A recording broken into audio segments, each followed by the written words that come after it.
to have listened. There's a sense that Cosatu should have listened to what transpired, to what the affiliates were saying. Michelle, I'm going to introduce Monyatso Mahlatsi. This is the provincial secretary of Cosatu. We're going to do something that, you know, in terms of broadcasting, technically is not the greatest thing to do, but such is the circumstance of what has transpired here today. So we're going to turn one of our cameras, which you are seeing live turning on television, and it will be pointed towards us with Monyatso Mahlatsi, and we're going to have a conversation about the extraordinary events that have taken place here. So this is us now, you're seeing us, Michelle. Monyatso, thank you so much for talking to me. Extraordinary events. President Jacob Zuma among the leaders that came to address workers here today, but that has not happened. Should you have listened as Cosatu when some of the affiliates were saying, do not let the man we've said is not good enough to lead come and address us? Hey, extraordinary indeed. Yes, the event did not go ahead as planned.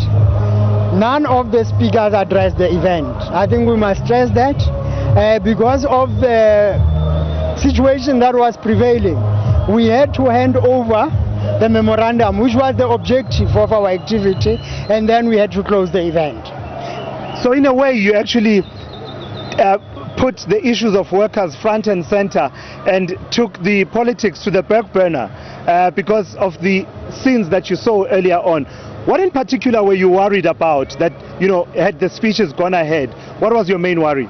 The challenge is that the people, the workers and the members of the alliance structures that were here were continuing to sing even when the speakers were supposed to address.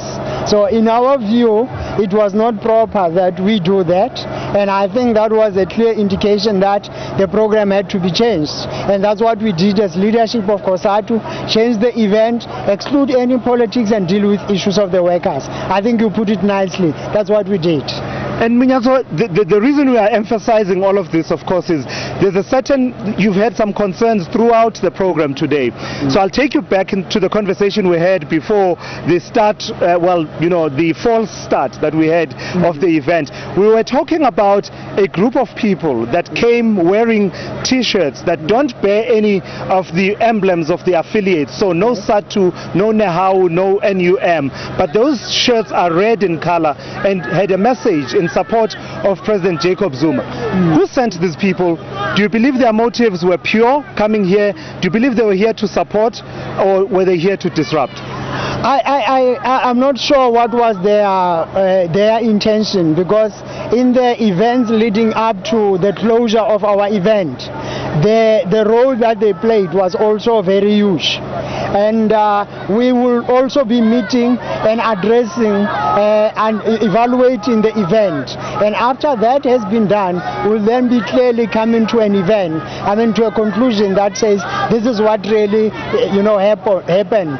We don't want to jump to conclusions at this point in time because many factors were at play in our event today. But particularly, it looks like politics were more in the forefront than the issue of the workers. Hence, we ended up with this type of situation. But as leadership, we had to manage the situation and take the activity of the workers back to the workers by addressing their issues more than addressing the issues of politics. So my final question, Monyatso Mahlatsi, to you. What now? What happens now? Because clearly, even to the untrained political observer, this speaks of major cracks in the tripartite alliance centering around the role of President Jacob Zuma. What now? What happens now to this alliance, and what does all of this mean? The ANC is headed for a key conference in December where Cosatu has already pronounced that you would want Cyril Ramaphosa to lead. What now? What happens? We go into our central committee on the 29th of May. And that central committee, remember, we are host of the National May Day activity, where that activity has to be assessed by our leaders at national level. We're having our central committee on the 29th, and that is going to run up to the 1st. They will assess because that's their responsibility to assess the national activity. Right. Yes. Monyatso Mahlatsi, thank you so much. I'm going to release you to deal with the fallout of what has transpired here today. And in fact, I can see a very energetic group of ANC supporters that is actually chanting against the General Secretary of the SACP, Blade and Nzimande. And in fact, they were shouting as you and I were having this conversation. Yes, no, it looks like there's a lot of shouting today. Right. Thank you very much. Monyatso, thank you so much. That's the situation, Michelle. Extraordinary scenes calling for us to do the extraordinary in terms of the technicalities of television. As you see me standing under a tree next to our SMG van, something that, you know, doesn't look so great technically, but it needed to be done for us to get firsthand what led to the decision for the president and other leaders to not address the gathering here today. I'm going to make my way from here, Michelle, and go across to this very energetic crowd, but I'm going to need a moment for me to be able to do that. So when you talk to me again, I'll be on standby with the crowd on the opposite side and hearing from them as well.